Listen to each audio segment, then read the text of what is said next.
There is a lens through which you experience everything. Every conversation, every relationship, every opportunity, every challenge, all of it passes through this lens before you can make sense of it.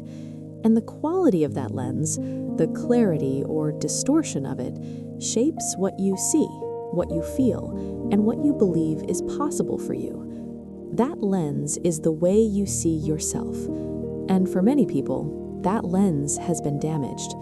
Not always through one dramatic moment, though sometimes there are moments that leave a mark. More often, it happens slowly, through years of absorbing messages, spoken and unspoken, about who you are, what you're worth, what you deserve, and what you're capable of. Through comparison, through criticism, through disappointment, through the subtle cruelty of a world that is very good at making people feel like they are somehow not enough.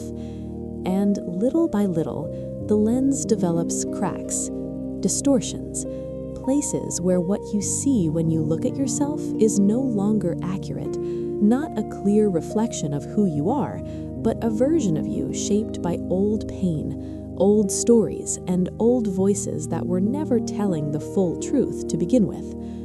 Through a cracked lens, everything looks different.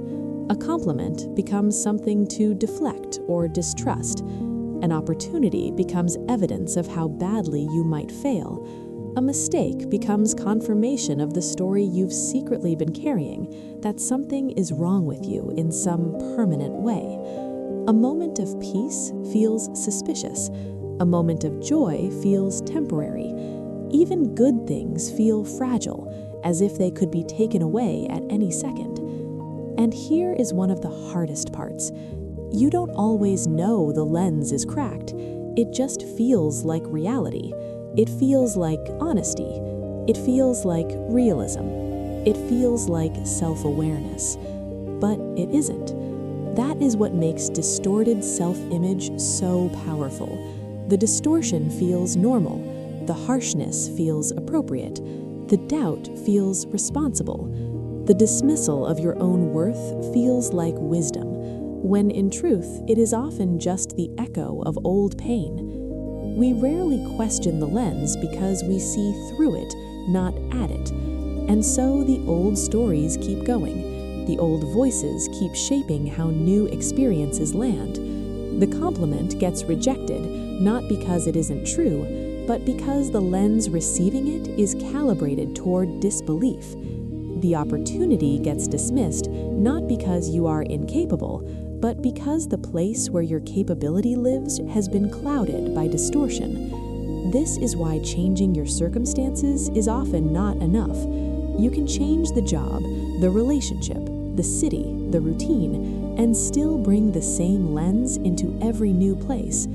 The setting changes, but the way you interpret it stays the same. The patterns repeat. The same fears return. The same conclusions are reached. Not because life never changes, but because the instrument through which you are experiencing life has not changed yet. The lens has to change. And changing that lens is not shallow work. It is not about pretending to be confident. It is not about repeating positive phrases you do not believe. It is not about forcing yourself to become cheerful when your inner world still feels bruised.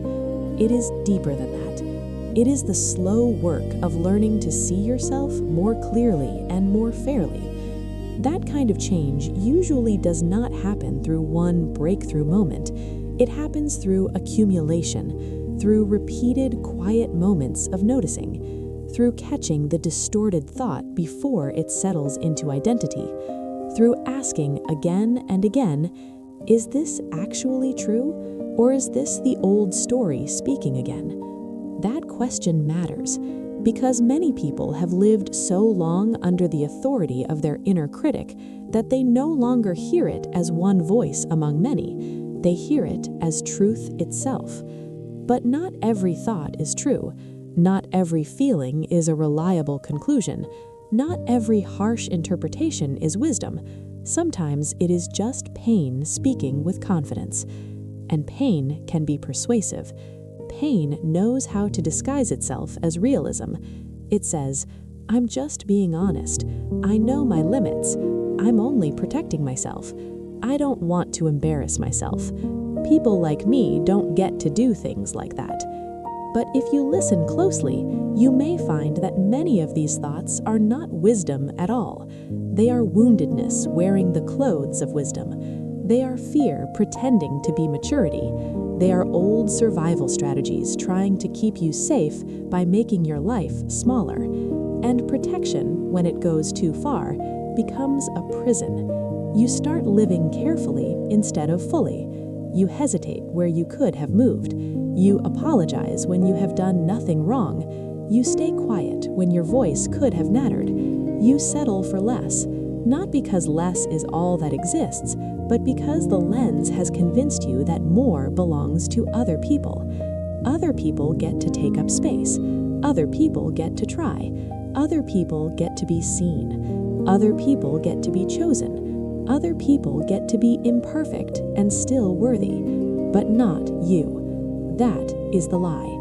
And because it has lived inside you for so long, it may not even feel like a lie anymore.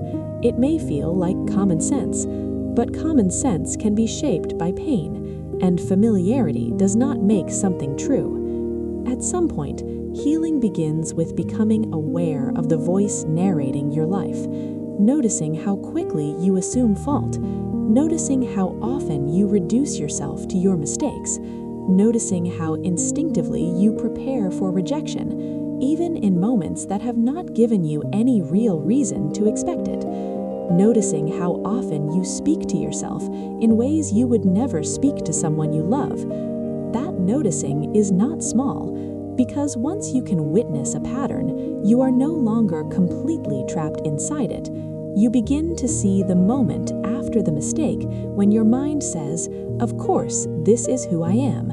You begin to see the moment after a compliment when something in you tightens and immediately rejects it.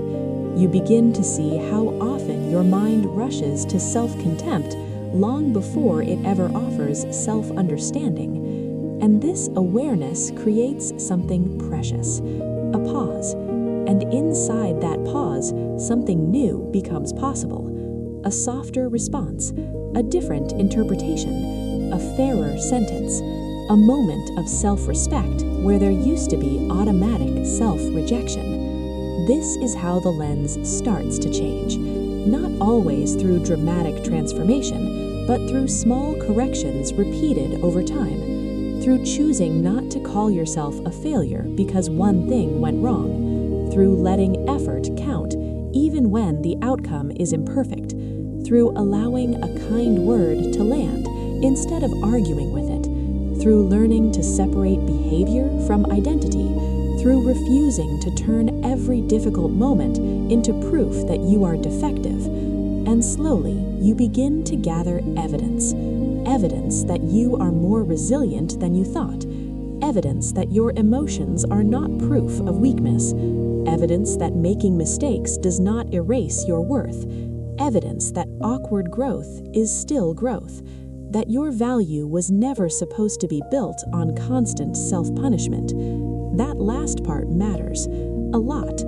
A lot of people were taught, directly or indirectly, that being hard on themselves is what keeps them improving, that shame is useful, that self-criticism is discipline, that relentless pressure is what keeps them from becoming lazy, careless, or complacent. But in many lives, the opposite is true. Constant inner attack does not create excellence. It creates exhaustion. It creates paralysis. It creates fear. It creates a life where you are always trying to earn permission to exist comfortably inside your own skin. It does not sharpen you, it fragments you. You do not become whole by staying at war with yourself. You become whole by learning how to tell the truth with compassion. Yes, you are imperfect. Yes, there are things to work on. Yes, there are fears to face, habits to unlearn, responsibilities to take. But none of that requires hatred. Growth rooted in contempt sounds like this: change because who you are is unacceptable. Growth rooted in care sounds like this: grow because your life is worth tending to. Those are not the same thing.